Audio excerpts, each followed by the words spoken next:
কি বন্ধুগণ, মেসি দেখা হয়ে গেছে? আসলে তোমরা সেখানে মেসি দেখতে যাওনি, বুঝেছো? তোমরা গিয়েছো সেখানে চাঁদা দিতে।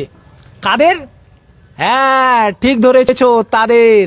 আরে, যে রাজ্য সরকার অলরেডি 8 লক্ষ কোটি টাকা ঋণে ডুবে আছে, তার উপরে 29,000 কোটি টাকা আবার ঋণ নিয়ে বসে আছে।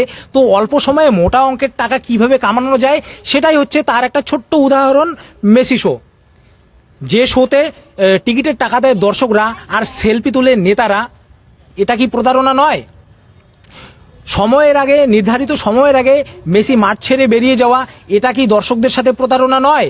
এবং লক্ষ লক্ষ দর্শকের মনে মেসির প্রতি ভালোবাসা জাগিয়ে তুলে তারা মেসিকে এক ঝলক দেখবে বলে দীর্ঘক্ষণ ঘন্টার পর ঘন্টা অপেক্ষা করার পর মেসিকে দেখতে না পেয়ে তাদের মনে মেসির প্রতি যে উন্মাদনা, সেই উন্মাদনা বিক্ষোভে পরিণত হয়ে রাজ্যের এত বড় যে একটা ক্ষতি হয়ে গেল, তার দায়ী কে নেবে?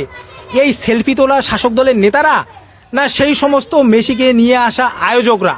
হ্যাঁ, যে রাজ্যে 1000 টাকা কাজ করতে গেলে মাথার ঘাম পায়ে ফেলতে হয়, আর সেই শোতে অল্প সময়ে লক্ষ লক্ষ কোটি কোটি টাকা কামাই করে নিয়ে নেতাদের পকেটে, আয়োজকদের পকেটে ঢুকে যায়, তারপরে তারা নিজের সেলফি তোলা হয়ে যাওয়ার পর তারা মেসিকে নিয়ে চলে যায়, আর দর্শকরা সেখানে শুধুমাত্র দর্শক হয়েই থেকে যায়।